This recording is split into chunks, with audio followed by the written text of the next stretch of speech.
বিসমিল্লাহির রহমানির রহিম। উপস্থিত আমার প্রিয় শিক্ষার্থীবৃন্দ, আল্লাহর কাছে প্রথমে শুকরিয়া আদায় করি যে এই মহামারী পরিস্থিতির ভিতরেও আমরা এখনো সবাই সুস্থ আছি, ভালো আছি। আল্লাহ পাকের কাছে হাজার হাজার শুকরিয়া যে আল্লাহ পাক এখনো আমাদেরকে সবাইকে সুস্থতা দান করেছেন। এই ক্রান্তি লগ্নে সৃষ্টি শিক্ষা পরিবার সারা বাংলাদেশের সকল শিক্ষার্থীদের জন্য অনলাইন ক্লাসের ব্যবস্থা করেছে। তার পরিপ্রেক্ষিতে সৃষ্টি শিক্ষা পরিবার একটি শাখা খুলনা সৃষ্টি সেন্ট্রাল স্কুল অ্যান্ড কলেজের আমি একজন সদস্য তোমাদের সাথে এখন ক্লাসের জন্য এসেছি। তো তোমাদের সাথে আমরা গণিতের বিষয় নিয়ে আলোচনা করব। আমার পরিচয় হচ্ছে, আমি সৃষ্টি central school and college Khulna শাখার জিএম আবু মুসা, সহকারী শিক্ষক গণিত। তো যেহেতু গণিতের শিক্ষক, তোমাদের সাথে গণিতের অনেক মজার মজার বিষয় নিয়ে আমরা আলোচনা করবো ইনশাল্লাহ। তো এই মুহূর্তে আমরা খুব সহজ একটা চ্যাপ্টার নিয়ে শুরু করতে চাচ্ছি, যেটা খুব সহজে আমরা যে কোনো শিক্ষার্থী সেই বিষয়টার উপরে অবগত হতে পারি এবং আমরা মজা পেতে পারি। তো যার জন্য আমাদের এই ক্লাসটা আমরা খুব মজার নিয়েই করব। আর অবশ্যই সবাই খাতা কলম ক্যালকুলেটর পাশে নিয়েই বসবো, কারণ একটা ক্লাসকে তুমি যদি উপভোগ করতে চাও, বিশেষ করে ম্যাথের ক্লাস, তাহলে অবশ্যই তোমাকে এই খাতা কলম নিয়েই বসতে হবে। আমি যেগুলো নিয়ে আলোচনা করব সেগুলো তোমরা নোট করবে, সাথে সাথে পরবর্তী ক্লাসে আসার আগে তোমরা এই জিনিসগুলো তোমাদের বুঝতে সুবিধা হবে এবং তোমরা ক্লাসে সেগুলো খুব সুন্দরভাবে পরবর্তী ক্লাসগুলো দেখে নিতেও পারবে, আপডেট করতে পারবে। তাহলে কি শেখানো হয়েছিল এগুলো সম্পর্কে তুমি অবগত হতে পারবে, ভালো লাগবে আশা করা যায়। তো ইনশাল্লাহ আমরা এখন ক্লাস শুরু করি। আমি তোমাদের খুব সহজ একটা চ্যাপ্টার নিয়ে আলোচনা করতে চাচ্ছি। তোমাদের জেনারেল ম্যাথ বইয়ের খুব গুরুত্বপূর্ণ একটা চ্যাপ্টার, যদিও সেখানে বেসিক পরীক্ষায় কম আসে, কিন্তু বেসিকের অনেক প্রশ্ন আছে। তো আমরা আজকের ক্লাসটা মূলত বেসিক ক্লাস করবো ইনশাল্লাহ। বেসিকের উপরে আলোচনা করব। অধ্যায় হচ্ছে 4 অধ্যায়। 4 অধ্যায়ের নাম হচ্ছে সূচক ও লগারিদম অধ্যায়। আজকের আলোচ্য সূচি হচ্ছে আলোচ্য সূচি 4 অধ্যায়।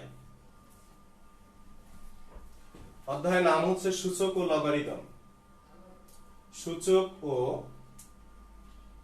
লগারিদম, সূচক ও লগারিদম, এটা 4 অধ্যায়ের নাম। 4 অধ্যায়ের নাম হচ্ছে সূচক ও লগারিদম। আমরা সূচক ও লগারিদম পুরো 4 অধ্যায় নিয়ে আলোচনা করা হয়েছে। 4 অধ্যায়ের একটা অংশ আমরা আজকে শিখব, সেটা হচ্ছে 4 অধ্যায়ের 4.1।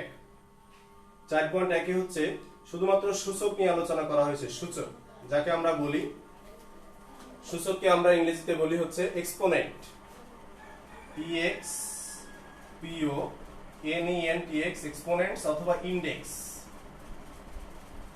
ইনডেক্সও বলা হয়। তো আজকে আমরা আমাদের ক্লাসে সূচক নিয়ে আলোচনা করব 4.1 এর, যেটাকে বলা হয় সূচক বা এক্সপোনেন্ট, ইনডেক্স বলা হয়।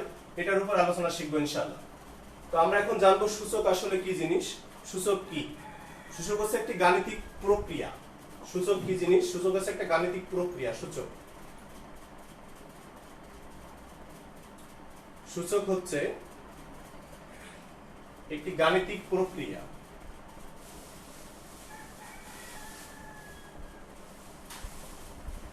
সূচক একটি গাণিতিক প্রক্রিয়া। এই প্রক্রিয়াটা কেমন? যেখানে অনেক বড় বড় সংখ্যা থাকে, সেই সংখ্যাগুলোকে যেমন বিভিন্নভাবে গুণ করে সংখ্যা তৈরি করা যায়। আমি যদি একটা 128 একটা সংখ্যা, কতগুলো সংখ্যার গুণফল 128, যদি আমরা এটা বের করতে চাই, তাহলে আমরা যেটা করতে পারি এখান থেকে, যে এই সংখ্যাকে খুব ছোট আকারে কিভাবে প্রকাশ করতে পারি। বা আমি আরেকটা সংখ্যা নিলাম, মনে করো 64। 64 সংখ্যাটা বেশ বড় একটা সংখ্যা, একে কিভাবে ছোট আকারে প্রকাশ করতে পারি, ভেঙে খুব সহজ করে যে কোনো শিক্ষার্থীদের জন্য খুব সহজে এগুলোকে উপস্থাপন করা যেতে পারে কিভাবে। তো প্রথমে ছোটটাকে নিয়ে যদি আমরা কাজ করি, 64কে আমরা লিখতে পারি 1 2 3 4 5 6। দেখো 1 2 3 4 5 6, এই 6টার 2 গুণ করলে হয় হচ্ছে 64। 2 দুগুণী 4, 4 দুগুণী 8, 8 দুগুণী 16, 16 দুগুণী 32, 32 দুগুণী 64। তার মানে 1 2 3 4 5 6, এই 6টা 2 কে আমি এখন লিখতে পারি, এই 6টা 2 কে আমি এখন এভাবে উপস্থাপন করতে পারি 2 টু দি পাওয়ার 6, পাওয়ার 6 দেওয়া হলো। এই 2 টু দি পাওয়ার 6 এর অর্থ হচ্ছে 64, 2 টু দি 6 মানে হচ্ছে 64। আর এই 6 কে বলা হচ্ছে সেই সূচক, এই 6 হচ্ছে সেই সূচক যাকে আমরা খুঁজতেছি, সূচক। এই সূচকের অনেকগুলো নাম আছে, একে সূচক বলা হয়, কে সূচক বলা হয়, কে মাত্রা বলা হয়, একে ঘাত বলা হয়, একে শক্তিও বলা হয়। আর এই 2 কে তখন বলা হয় বেস, একে বেস বলা হয়, বেস বা ভিত্তি বলা হয়, বেস বা ভিত্তি। 2 কে আমরা বলতেছি বেস বা ভিত্তি। দেখো 2 টু দি পাওয়ার 6 এর সূচক আমি যে লিখেছিলাম, সূচক হচ্ছে একটি গাণিতিক প্রক্রিয়া। সেই গাণিতিক প্রক্রিয়া দেখো এই 6 অর্থ হচ্ছে 2 কে 6 বার গুণ করলে যেটা পাওয়া যায় সেটা 64। আমি এখানে আরেকটা সংখ্যা লিখে রেখেছি 128। সেই 128 কে যদি আমরা এভাবে প্রকাশ করতে চাই তাহলে 1 গুণ 2 গুণ 3 গুণ 4 গুণ 5 গুণ 6 গুণ 7, 1 2 3 4 5 6 7, 7টা 2 গুণ করলে একইভাবে 128 পাওয়া যায়। তাহলে 128 বলতে বোঝানো হচ্ছে 128 এর সূচকীয় রূপ যদি আমি দিতে চাই তাহলে 2 টু দি পাওয়ার 7। তাহলে গাণিতিক অনেক বড় বড় সংখ্যাকে এই খুব ছোট আকারে এতগুলো 2 গুণ না করে, দেখো আমি মাত্র 2 টু দি পাওয়ার 7 মাত্র দুটো ডিজিট লিখে এই সমস্ত গুণগুলোর প্রকাশ করেছি, 128 তার ফলাফল ছিল। তার মানে এতগুলো 2 গুণ না করে আমি সরাসরি লিখতেছি, ডিসপ্লে না শো করে 2 টু দি পাওয়ার 7 মানে হচ্ছে 128। এই যে প্রক্রিয়াটা, এই প্রক্রিয়াটা কে আমরা বলি হচ্ছে সূচক। এই যে যেমন কোন সংখ্যার পাওয়ার, যেমন x টু দি পাওয়ার 4, এটা ম্যাথমেটিক্সে প্রথম আলোচনা করেছিলেন রেনে দেকার্ত। উনার অবদান এটা সবথেকে বেশি, উনি প্রথম এটাকে নিয়ে আসছিলেন। আমরা রেনে দেকার্তের সম্পর্কে অনেক পরিচিত, কারণ তিনি সেট ফাংশনের বাস্তব রূপ সম্পর্কে উনি জনক। আবার কার্টেসীয় স্থানাঙ্ক যে জ্যামিতি আমরা শিখি, সেই কার্টেসীয় স্থানাঙ্কের জনক রেনে দেকার্ত। তাকে আমরা সংক্ষেপে দেকার্ত বলি, সংক্ষেপে দেকার্ত বলা হয়। তো এই রেনে দেকার্তের নাম এতটা পপুলার, উনি উনার এই ম্যাথমেটিক্স জগতে উনি অনেক ক্ষুদ্র ক্ষুদ্র বিষয়কে, খুব জটিল বিষয়কে অনেক ক্ষুদ্র আকারে সহজ করে উপস্থাপন করেছে। আর এই লগারিদম মূলত জন নেপিয়ার আর হেনরি ব্রিক্স, এই দুইজনের অবদান অনেক বেশি। তো নেপিয়ার অনেক এই সূচকের ক্ষেত্রে বেশি অবদান রাখছে, আর লগারিদমের ক্ষেত্রে অবদান রাখছে বেশি হেনরি ব্রিক্স। তো দুইজনের ক্ষেত্রে আলোচনা করা হয়, আমরা একটু সে সম্পর্কেও জানলাম। তো এই সূচক লগারিদমের অঙ্ক দিয়ে আমরা অনেক বৃহত্তর মানকে খুব সহজে ছোট আকারে প্রকাশ করতে পারি। আর এর কিছু সূত্র আছে, ল, যেগুলো জানা আমাদের খুবই জরুরি। এখন সেই সূত্রগুলো আমরা দেখব যে সূচক লগারিদমের সূত্রগুলো কি। সেই সূত্রগুলো যদি তুমি আয়ত্ত করতে পারো তাহলে খুব সহজেই তুমি তোমার যে অঙ্কগুলো এখানে আসে সে অঙ্কগুলো তুমি খুব সহজে আয়ত্ত করতে পারবে এবং তোমার অঙ্কগুলো সমাধান করতে খুব সহজ লাগবে। তখন আর তোমার কারোর মুখাপেক্ষি হতে হবে না যে অঙ্কগুলো এত কঠিন, এরকমও মনে হবে না। তো আমি সূত্রগুলো একটু আমরা এখন দেখি। আমি সূত্রগুলোর পাশাপাশি তোমাদের বিস্তারিত নিয়মগুলো শিখবো, আমরা শিখাবো ইনশাআল্লাহ। সূচকের সূত্র, সূচকে কোন কোন সূত্রগুলো আমরা ব্যবহার করি। প্রথমত যে ব্যবহারগুলো আমরা করি, দুটি সংখ্যার বেজ একই আছে, যেমন a to the power m গুণ a to the power n। দেখো দুটি সংখ্যার বেজ এক, পাওয়ার আলাদা আলাদা, তখন এটাকে লেখা যায় a to the power m plus n। তার মানে হচ্ছে যদি আমি দুটো সংখ্যা আলাদা করে ধরে নিই, এখন যদি আমি লিখি যে 2 টু দি পাওয়ার 3 গুণ 2 টু দি পাওয়ার 5, তাহলে এটাকে লেখা যাচ্ছে 2 টুর 1 টু নিলাম আর এই দুটো সংখ্যা যোগ করলাম, 2 গুণ 2 যোগ 5, ওই 3 যোগ 5, তাহলে 3 যোগ 5 যদি আমি দিই 3 যোগ 5, তাহলে দেখো 2 টু দি পাওয়ার 8 পাচ্ছি, 256, যেটাকে আমরা বলি 256। তার মানে হচ্ছে 2 টু দি পাওয়ার 8 পর্যন্ত পাওয়া গেল একটা। এরপরে আছে গুণের পরে আছে তোমার ভাগ, a to the power m by হচ্ছে এর দুটো নিয়ম আছে ভাগে, এজন্য আমি রোমান সংখ্যা দিয়ে 1 দিয়ে বোঝালাম a to the power n by a to the power n। এটাকে যদি আমি প্রকাশ করতে পারি তাহলে পাই হচ্ছে 2 বেজে 1 বেজ নিলাম, আর নিচের সূচক উপরে গেলে হয় বিয়োগ, m বিয়োগ n। এটা কখন হবে, এর একটা বেসিক আছে, এটা হবে তখনই যখন m বড় হবে n থেকে। এর আরেকটা বেসিক আছে, দেখো আমি এখানে রোমান দিয়ে রেখেছি, আরেকটা বেসিক আছে 2 নম্বরে, a to the power m by a to the power n, এটাও আছে। এটা কখন হয়, তখন আমরা লিখি নিচেরটা যদি বড় হয় উপরটা থেকে, তখন ওই m টা নিচে চলে আসে, তখন আমরা লিখি a to the power n minus m, যখন n বড় হবে m থেকে। এর অর্থ হচ্ছে যে বড় হয় সে উপরে থাকতেছে, এটা উপরে গিয়ে বিয়োগ হচ্ছে, আর এখানে n বড় তাই m টা নিচে এসে বিয়োগ হচ্ছে, দুই ক্ষেত্রে কিন্তু বিয়োগ হচ্ছে। যখন উপরে যাচ্ছে তখন আর অন দেওয়া লাগতেছে না, সরাসরি উপরে বেজ আছে তোমার, আর নিচে যখন আসতেছে তখন উপরে বেজটা থাকতেছে না, যার মানে তুমি অন বাই লিখতেছো m বাদ হচ্ছে এই সূচক থেকে, তার মানে যখন যাকে রাখবো তখন বিপরীত সূচকটা তার থেকে বাদ যাবে। আর বেসিকটা কি, যখন যে বড় হবে তখন সে আগে আসতেছে, দেখো এখানে m বড় m আগে, এখানে n বড় নিচে n টা আগে আসছে, এই হলো একটা সূত্র। 3 নাম্বারটা হচ্ছে আমরা দেখলাম গুণ আর ভাগ, এখানে আরো কিছু কিছু সূত্র আমরা দেখব, যেমন ab হোল টু দি পাওয়ার যদি আমরা লিখি n, তাহলে এটাকে লেখা যায় a to the power n b to the power n, এটাও তোমরা অবগত আছো। আবার একই ভাবে যদি আমরা লিখি a by b whole to the power n, তখন এটাকে লেখা যায় a to the power n by b to the power n। এরকম আরো অনেকগুলো সূত্র আছে, 4 নাম্বার পর্যন্ত লিখেছি আমি। এরপর আরো কিছু এখানে দেখবো, যেটা আমার জায়গা স্বল্পতা। এরপরে হচ্ছে এটা ভাগ লিখেছি, ভাগের পরে আমরা আবার কিছু কিছু সূচকের গুণ দেখতে পারি। a to the power m আছে এখানে, তার বাইরে আছে মনে করো n, তখন ঘাত ঘাত গুণ সম্পর্ক হয়, তখন এটাকে আমরা লিখি a to the power nm। আমরা সব সময় জানি যে ঘাত ঘাত গুণ সম্পর্ক, ঘাত যদি বেজ একটা একাধিক ঘাত থাকলে তাদের সম্পর্ক হয় গুণ। আর দেখো এখানে আবার আলাদা, এখানে দুইটা বেজ আর আলাদা আলাদা ঘাত আছে, তাহলে দুই বেজের এক বেজ রাখা হয়, ঘাতগুলো যোগ করা হয়, এটা আর ওটা কিন্তু এক করে ফেলা যাবে না, দুটো আলাদা রকমের জিনিস। তো এটা শিখলাম আমরা। এরপরে শিখবো হচ্ছে কিছু কমন বেসিক যেগুলো আমাদের জানা খুবই জরুরি, সেটা হচ্ছে a to the power 0 equal হচ্ছে 1, এটার মান 1 হয়। এখন a to the power 0 equal 1 এর কিছু সামান্য ব্যাখ্যা আমরা দেখতে পারি, এটাকে যদি a টু দি পাওয়ার 0 কিভাবে আসলে আমরা তৈরি করতে পারি। যেমন a to the power m ভাগ a to the power n, এটাকে আমরা কি লিখি, 1 লিখি। আমরা জানি একই মান যদি উপর নিচে কাটাকাটি করা হয় তাহলে কাটাকাটি ফলাফল হিসেবে দাঁড়ায় কেটে গেলে 1 থাকে।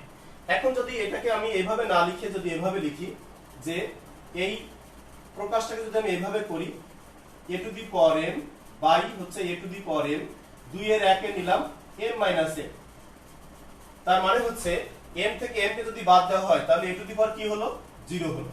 দেখো এই a to the power 0 equal, দেখো এবারে এসে 1 লিখে দিচ্ছি, তাহলে এই পাশে a টু দি পাওয়ার 0 হয়েছে আমার কাটাকাটি করে, আর ওই পাশে আমার যে 1 ছিল, তাহলে a to the power 0 equal কি পেলাম আমি, 1 পেলাম। তাই a to the power 0 equal 1 কিভাবে আসে, তার ছোট্ট একটা প্রমাণও আমরা দেখলাম যে a to the power 0 equal 1 কিভাবে আসলো। আমি ভাগ না করে এখন m থেকে m কাটাকাটি করেছি, m মাইনাস m মানে হচ্ছে 0, তোমরা সবাই জানো, তাহলে a to the power 0 equal হচ্ছে 1। তাই আমরা লিখি a টু দি পাওয়ার 0 মানে হচ্ছে 1, তার বেসিকটা একটু দেখে নিলাম। এরপরে শিখবো হচ্ছে, আমরা জানি কিছু সিঙ্গেল প্রতীক আছে, যে প্রতীকগুলোর মান সম্পর্কে আমরা সবাই জানি অবগত।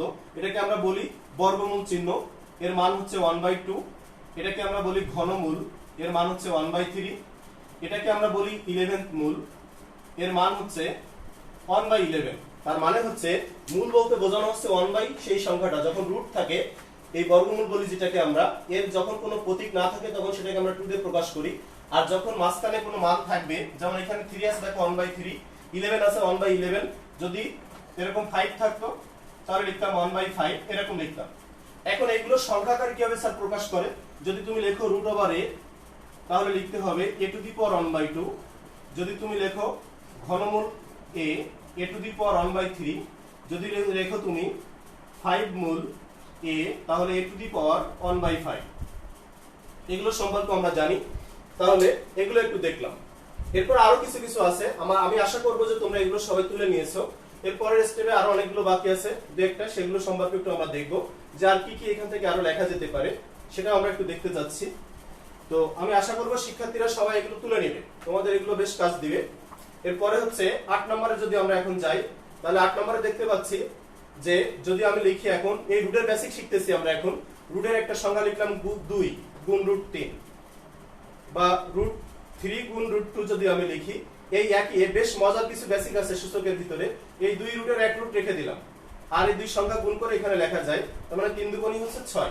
এর ভাগও করা যায় একই ভাবে, যদি আমি লিখি এরকম যে √6 ভাগ হচ্ছে √2, তাহলে 2 রুটের 1 রুট রেখে দিলাম, একে লেখা যায় 6 ভাগ 2 মানে হচ্ছে 3, 6 ভাগ 2 হচ্ছে 3। যেমন এটাকে লিখেছিলাম আমি, মূলত কিভাবে হয়েছিল সেটা যদি আমরা দেখি, এরকম করেছিলাম আমি 3 গুণ 2, আর এটাও হচ্ছে এরকম 6 ভাগ 2, 6 ভাগ 2 দেওয়ার কারণে 3 এসেছিল।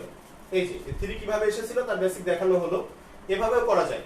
তো সূচক লগারিদমের ক্ষেত্রে এই জিনিসগুলো খুবই কমন। 2 রুটের 1 রুট রেখে দিয়েছি, ভিতরের সংখ্যাগুলো গুণ করেছি, আবার 2 রুটের 1 রুট রেখে দিয়েছি, ভিতরের সংখ্যাগুলোকে ভাগ করেছি, 3 হয়েছে।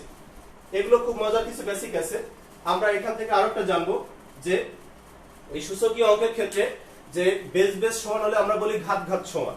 এই বেস বেস সমান হলে ঘাত ঘাত সমান, এটা খুব কমন বোর্ড পরীক্ষায় আসে। তোমাদের বইতে 4.1 এ আছে, খুব কমন, মানে এত বোর্ড পরীক্ষায় আসছে অনেকবার, বলা যেতে পারে 3-4 বারের বেশি আসছে, বিভিন্ন বোর্ডে আর কি ঘুরে ফিরে অনেকবার আসছে। এটা সম্পর্কে আমরা জানবো যে এটা আসলে বেস বেস সমান হলে ঘাত ঘাত সমান হয়, কিন্তু শর্ত আছে। আমরা অনেকেই জানি কিন্তু শর্তটা অনেকে ভুলে যাই। তো শর্তটা মনে রাখার জন্য আমি তোমাদের একটু দেখিয়ে দেবো যে বিষয়টা কেমন।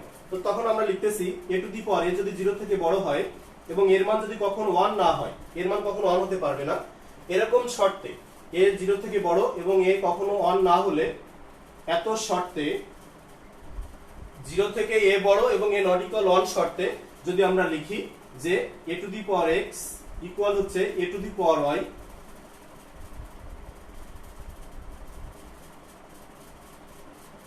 হলে x ইকুয়াল y হয়। দেখো আমি লিখেছি যে কি শর্তে হয়, তাহলে এই যে আমরা লিখি যে বেস বেস সমান হলে ঘাত ঘাত সমান, এটা আমরা অনেকে মুখস্থ করি কিন্তু পরীক্ষায় এমসিকিউতে কিন্তু এটা আসে না। আসে মূলত এই বেসিকটা, কোন শর্তে আসে যে এত ইকুয়াল এত হবে কোন শর্তে, শর্তে এখানে অপশন দেওয়া থাকে। তো এই তখন আমরা এটাকে এলোমেলো করে ফেলি। এইজন্য এই শর্তটা মনে রাখা খুবই জরুরি যে 0 এর থেকে বড় হতে হবে এই বেসটা, এবং এর মান কখনো 1 হতে পারবে না। 1 হলে তো আর কোনো কিছু থাকে না। আমরা জানি 1 টু দি পাওয়ার সামথিং মানে হচ্ছে 1, 1 এর মাথায় তুমি যত যাই লেখো না কেন তার কোনো ভিত্তি নেই, 1 হিসেবে থেকে যায়, সেই বেজে x ইকুয়াল y হয়। এর আরো একটা রুলস আছে, সেটা আমরা একটু জেনে রাখবো, এটা আমাদের শেষ রুলস এই অধ্যায়ের ক্ষেত্রে। তো সেটাকে বলা হয় যে a 0 থেকে বড় হবে, b ও 0 থেকে বড় হবে, আর x কখনো x এর মান কখনো 0 হতে পারবে না, x এখানে কখনো 0 হবে না, x নট ইকুয়াল 0 শর্তে। এই শর্তটা দেখো বেশ বড়, 0 থেকে a বড়, আবার 0 থেকে b বড়, x এর মান কখনো 0 হতে পারবে না। এই যে শর্ত আছে, এই শর্তে কি হয় সেটা আমরা একটু দেখবো। আমরা একটু আগে দেখেছিলাম, দেখো খুব মজার একটা বিষয় দেখেছিলাম, বেস বেস সমান হলে ঘাত ঘাত সমান হয়। আর আমরা এখন এই ঘাতের আলাদা যে বেসিকটা আছে সেই বেসিকে যাব। তখন আমরা লিখি হচ্ছে a to the power x equal হচ্ছে b to the power x। দেখো ঘাত ঘাত সমান a to the power x, এই শর্তে a to the power x equal b to the power x হলে, b to the power x হলে a equal b হয়, a ইকুয়াল b হয়, এটা জানলাম, a ইকুয়াল b হয়। তার মানে 0 থেকে এর মানটা বড় হতে হবে বেস, 0 থেকে b মানটা বড় হতে হবে এ পাশের বেস, এবং এই সূচক 0 হতে পারবে না। তোমরা ভালো করে জানো যে স্যার আজকে একটা বেসিক দেখিয়েছে যে সূচক যদি 0 হয় তার মান 1 হয়ে যায়, 1 হয়ে যায়, যার কারণে সূচক কখনো 0 হতে পারবে না। সূচক নট ইকুয়াল 0 শর্তে a to the power x equal b to the power x হলে a ইকুয়াল b হয়। এই যে a ইকুয়াল এখান থেকে a ইকুয়াল b হলো। তাহলে আমরা এই যে 4.1 এর সূচক বা এক্সপোনেন্ট ইনডেক্সের যতগুলো বেসিক দরকার, ক্ষুদ্র ক্ষুদ্র বেসিক গুলো, আমি তোমাদের 11টা সূত্রের মাধ্যমে বা লজিকের মাধ্যমে সমস্ত বেসিক গুলো উপস্থাপন করেছি। এইগুলো যদি তোমার আয়ত্ত থাকে তাহলে ইনশাআল্লাহ এই অধ্যায়ের এমন কোনো অঙ্ক নেই যে তোমার জটিল লাগতে পারে বা তোমার জন্য কঠিন হতে পারে। সবগুলো অঙ্ক তোমার কাছে বেশ সহজ মনে হবে। তো আমি এখানে আরেকটা বেসিক দেখাতে ভুলে গেছি, সেটা আমার 12 নম্বর বেসিক হবে, সেটা একটু দেখাই তোমাদের, যে সেটা আসলে দেখানো খুবই জরুরি। সেটা হচ্ছে 12 নম্বর বেসিকটা। কোন সংখ্যার সূচক, যেমন পার যে মানগুলো আমরা বলি, যেমন a টু দি পাওয়ার -1 যদি আমরা বলি, এটাকে লিখি 1/a, a টু দি পাওয়ার -3 যদি বলি আমরা লিখি 1/a কিউব। এর অর্থ হচ্ছে এই পার বলতে বোঝানো হচ্ছে ভাগ, এটা দ্বারা আমরা ভাগ বোঝাই। এই পার বলতে এই প্রতীকটা দ্বারা আমরা সূচকের ক্ষেত্রে ভাগ বোঝানো হয়। যেমন দেখো এটাকে 1 তত লেখা হয়েছে, এটার সাথে এটা কিন্তু কখনো অমিল হয়নি। এখন প্রশ্ন করতে পারো স্যার 1 দেন, তো দিলাম 1, তোমার যদি বুঝতে অসুবিধা হয় তুমি a টু দি পাওয়ার মনে করো লিখলে -11, তখন এটাকে হবে 1/a টু দি পাওয়ার 11। এই 1 মাইনাস দ্বারা বোঝানো হচ্ছে 1 ভাগ সামথিং, সেই সূচক সহ মানটাকে উপস্থাপন করা। এটা হচ্ছে 12 নম্বরের বেসিকটা ছিল। ইনশাআল্লাহ আমার মনে হয় মোটামুটি সবগুলো বেসিকে আমরা এখানে অবগত হয়েছি। তো এই 12টা বেসিকের মাধ্যমে আমরা 4.1 সূচক এবং লগারিদমের যতগুলো তথ্য আছে সবগুলো তথ্য সম্পর্কে অবগত হয়ে গেলাম। তো এইগুলো যদি আমরা আয়ত্ত করতে পারি তাহলে 4.1 এর সবগুলো অঙ্ক ইনশাআল্লাহ আমরা খুব ভালোই করতে পারবো এবং আমাদের কোনো অঙ্কই অসুবিধা হবে না ইনশাআল্লাহ। তো আমরা তারপরও দু একটা অঙ্ক আছে একটু প্র্যাকটিস করব, যেহেতু আমরা বেসিক নিয়ে আলোচনা করলাম। তো আমরা একটা কি দুটো অঙ্ক এখান থেকে একটু অ্যানালাইসিস করব যে আসলে আমরা এগুলো আসলে করতে পারি কিনা। তো এরপর আমরা একটা দুটো অঙ্কে চলে যাব। আমি আশা করব যে তোমরা সবাই এগুলোকে নোট করে নিয়েছো এবং এটা তোমাদের নোট করাটাও খুব জরুরি, কারণ বইতে এখানে ওখানে এলোমেলো ভাবে আছে। আমি তোমাদেরকে এক জায়গায় করে দেওয়ার চেষ্টা করেছি যেন তোমাদের সুবিধা হয় করতে।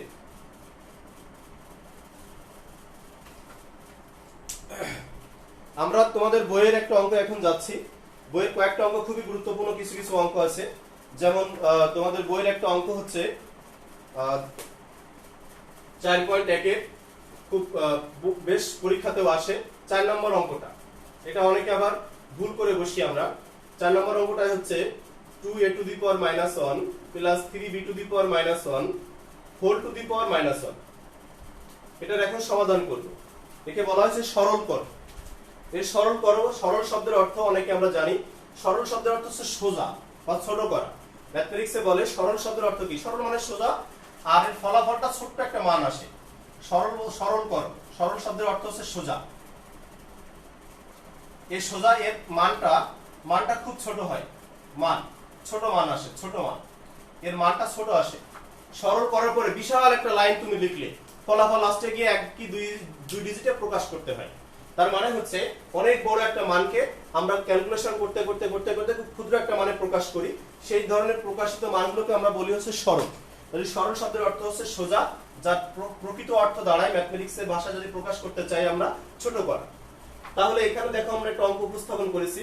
আমি এখানে ইনভার্স লিখেছি। আমি ইনভার্সটা কি, এখানে আমরা অনেক স্টুডেন্ট লিখি, আমরা ভুল করি, এটার দ্বারা ভুল হয়। ভুল কি করে শিক্ষার্থীরা? এটাকে লিখে ফেলে 1/2a, এটাকে লিখে ফেলে ভুলগুলো কি করে শিক্ষার্থীরা? সেই ভুলগুলো দেখি। ভুলগুলো লিখে 1/3b, এই ভুলগুলো আমরা লিখে ফেলি। আমাদের মনে হয় আপাত দৃষ্টিতে এটা মনে হয় এটা ভুল করতে পারি আমরা, তো এই ভুলগুলো অনেক সময় আমাদের অজান্তে করে বসি আমরা। তো আমি আশা করবো যে তোমরা সবাই সতর্ক থাকবা। এই ইনভার্সটা কিন্তু শুধুমাত্র এর জন্য, নট টু এর জন্য। যেমন x y যদি হোল স্কয়ার থাকতো তখন তুমি লিখতে x² y², কিন্তু যদি এরকম থাকতো যে x y স্কয়ার তার হোল স্কয়ার, দেখো এই একই জিনিস আমি আবারও লিখেছি।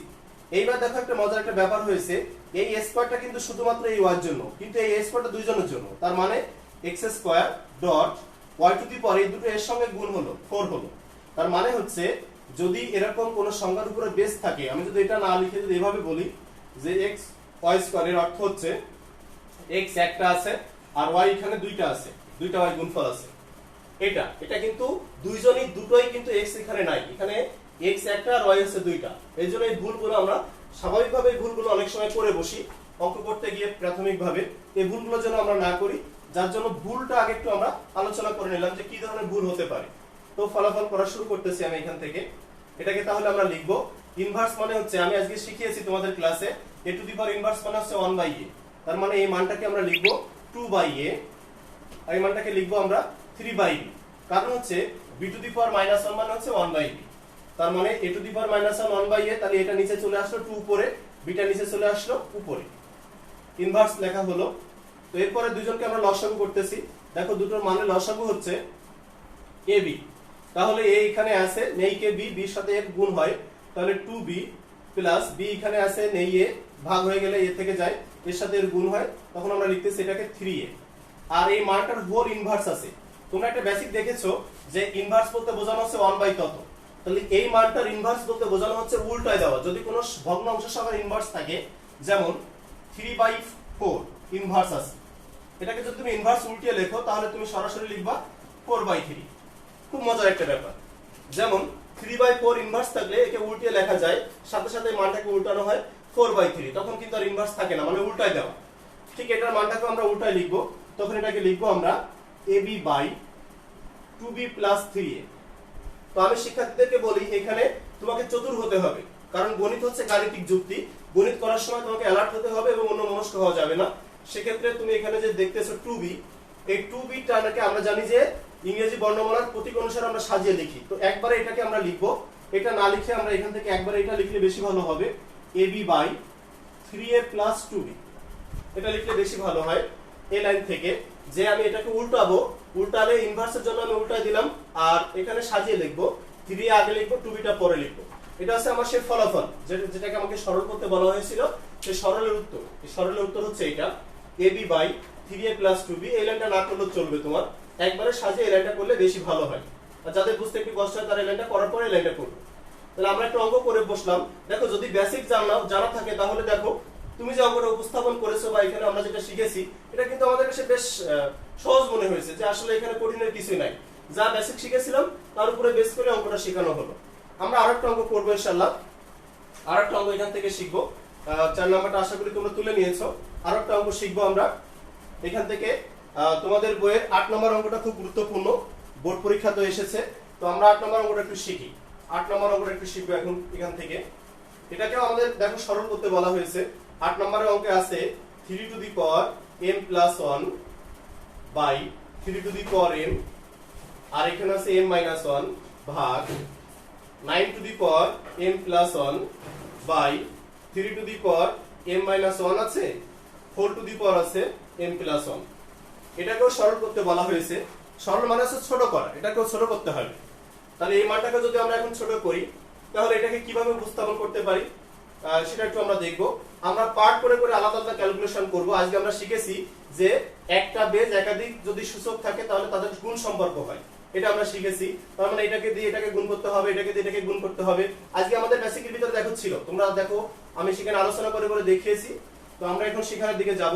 তো আগে উপরে যেটা ছিল 3 to the power m plus 1, নিচে 3 টু দি পাওয়ার ঘাত ঘাত গুণ সম্পর্ক, সেই হিসাবে sir m square minus m গুণ করে দিল।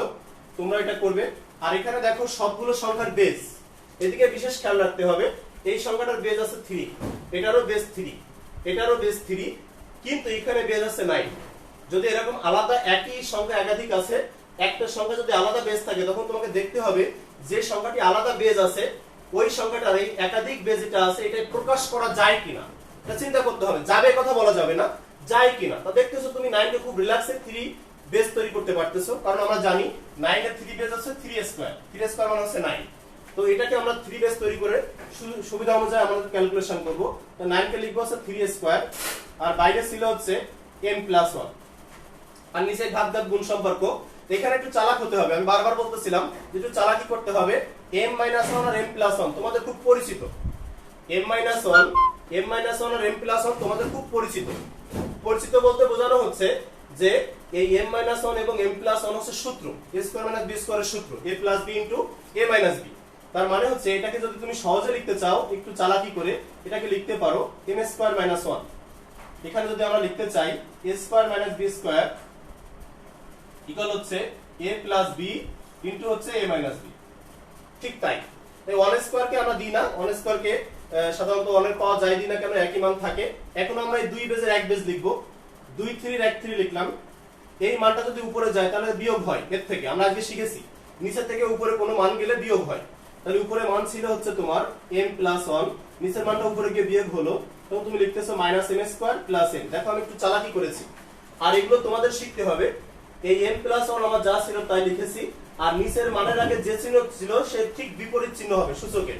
m স্কয়ার আগে ছিল প্লাস, দেখো উপরে গিয়ে মাইনাস হয়েছে, m এর আগে ছিল মাইনাস, উপরে গিয়ে প্লাস হয়েছে। তার মানে এই মানগুলো উপরে গেলে তাদের প্রত্যেকটি পদের আগের চিহ্নগুলো পরিবর্তন হবে। এর আগে মাইনাস চিহ্ন প্লাস চিহ্ন ছিল, মাইনাস হয়েছে, মাইনাস চিহ্ন ছিল প্লাস হয়েছে। এবার এখানে দেখো আমি ভাগ লিখতেছি, ভাগ এই 2 উপরে দেখো 3 আছে, তাহলে উপরে 3 পাওয়ার কত আছে, যদি আমি গুণ করি তাহলে 2 থেকে গুণ করলে হয় 2m প্লাস 2। আর নিচের এই বেজটাকে আমি এখন উপরে সূচকটাকে উপরে নিয়ে যাব, বেজ 2 বেজের এক বেজ লিখছি, আর নিচের এই বেজের যে সূচক ছিল এটাকে উপরে নিয়ে যাব। তাহলে আমরা জানি যে ওটা উপরে গেলে বিয়োগ হবে, m স্কয়ার আগে চিহ্ন আছে প্লাস, এটা হয়ে গেল মাইনাস, 1 এর আগে ছিল আছে মাইনাস, ওটা হয়ে গেল প্লাস। এখন এই যে দেখো ভাগ থাকলে আমরা জানি যে বিয়োগ করতে হয়।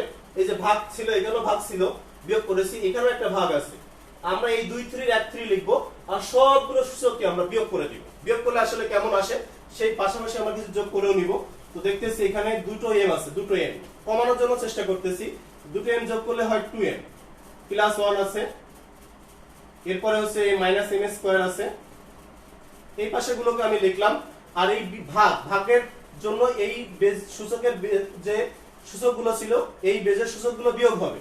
তখন তুমি লিখতেছো মাইনাস 2m, তারপরে 2 আর 1 3 ছিল, এখানে প্লাস 3 ছিল, এই পাশে আসলে হবে মাইনাস 3, আর এখানে ছিল মাইনাস m স্কয়ার, ও পাশে গেলে হবে প্লাস m স্কয়ার। আমি মনে হয় আরেকবার রিপিট করি তোমাদের বোঝানোর জন্য। এখানে বিয়োগের পরে ভাগের জন্য এই বেজা লিখি নাই, এই সূচকগুলো নিয়ে যাচ্ছি ওপাশে। তাহলে 2m ছিল, এখানে বিয়োগ হয়েছে দেখো, আর 2 আর 1 3 যোগ ছিল, এই পাশে এসে দেখো বিয়োগ হয়েছে, আর m স্কয়ার আগে ছিল মাইনাস, সেটা হয়েছে দেখো প্লাস। এখন মজার ব্যাপার হচ্ছে দেখো এটা কেটে গিয়েছে, m স্কয়ার এভাবে কিন্তু পরীক্ষার খাতায় কাটা যাবে না। m স্কয়ার দেখো কেটে যাচ্ছে, আবার 2m এখানেও কেটে যাচ্ছে, -3 থেকে +1 চলে গেল। এভাবে আমরা কাটবো না, খাতাগুলো ফ্রেশ রাখবো। খাতা পরিষ্কার পরিচ্ছন্নতা ছাত্রদের খুবই পছন্দ। তো সেখানে 3 বেস থেকে গেল আমার, আর সূচকে থেকে যাচ্ছে -3 থেকে +1 চলে গেলে থাকে হচ্ছে -2। তোমরা আজকে ক্লাসে শিখেছো, এখানে প্রেজেন্ট করা আছে দেখো, a টু দি পাওয়ার -1 মানে হচ্ছে 1/a। তাহলে এটাকে আমি লিখতে পারি 1/3 স্কয়ার। 1/3 স্কয়ার মানে হচ্ছে 1/9। এটা হচ্ছে তোমার উত্তর, এটা অ্যান্সার। এটা তোমার অ্যান্সার হলো যে 1/3 স্কয়ার মানে হচ্ছে 1/9। এই ফলাফলটা সম্পর্কে আমরা এখন জানলাম। ওকে শিক্ষার্থীরা, আমি তোমাদের ক্লাসের দুটো অঙ্ক সলভ দিলাম এবং সূত্রগুলো দিলাম। তো আজকে তোমরা সূত্রগুলো বাসায় একটু ভালো করে স্টাডি করো। আর এই যে একটা অঙ্ক দিয়েছি আমি, তো তোমরা এখন 4.1 এর 1 থেকে 8 পর্যন্ত সবগুলো অঙ্কই পারবে ইনশাআল্লাহ। তোমাদের কিছু এসডব্লিউ দিয়ে দেওয়া হচ্ছে, এগুলো বাসায় একটু স্টাডি করতে হবে। এসডব্লিউ আকারে এগুলো আমরা একটু করার চেষ্টা করব, তাহলে পারবো ইনশাআল্লাহ। 1 থেকে 8 পর্যন্ত এই অঙ্কগুলো তোমরা সবাই করবা, পারবা। ওই সূত্রে অঙ্গীকারে সবগুলো অঙ্ক হবে ইনশাআল্লাহ, আমি আশা করতেছি। আর সবাই ভালো থেকো, আল্লাহর রহমত তোমাদের উপরে। আর সবাই পরিবারে থেকে বাবা মার কথা শুনবে। আমাদের সব ক্লাস অনলাইনে হচ্ছে। ইউটিউব চ্যানেল আছে আমাদের একটা, সৃষ্টি খুলনা শাখা। ইউটিউব চ্যানেলেও তোমরা সাবস্ক্রাইব করবে, সেখানে তোমাদের এই ক্লাসগুলো পাবে। সেখানে অন্যান্য ছাত্রদেরও অনেক ক্লাস আসবে ইনশাআল্লাহ। তো আমরা সবাই স্টাডির ভিতরে থাকবো, যেন এই স্টাডি না করলে, পড়াশোনা এমন একটা জিনিস, যদি তুমি অভ্যস্ত না থাকো তাহলে তোমার কাছ থেকে এটা আস্তে আস্তে চলে যাবে। এই জন্য আমরা চেষ্টা করবো যে আমরা পড়াশোনার ভিতরে সময় কাটাবো, বাসায় বাবা মাকে বেশি মানে অতিষ্ঠ করে ফেলতেছি না, এরকম যেন না হই। আমরা সবাই খুব লক্ষ্মী ছেলে মেয়ে হয়ে পড়াশোনা করবো ইনশাআল্লাহ। সবার জন্য দোয়া রইলো, আমার জন্য তোমরা দোয়া করো। আসসালামু আলাইকুম ওয়া রাহমাতুল্লাহি ওয়া বারাকাতুহু।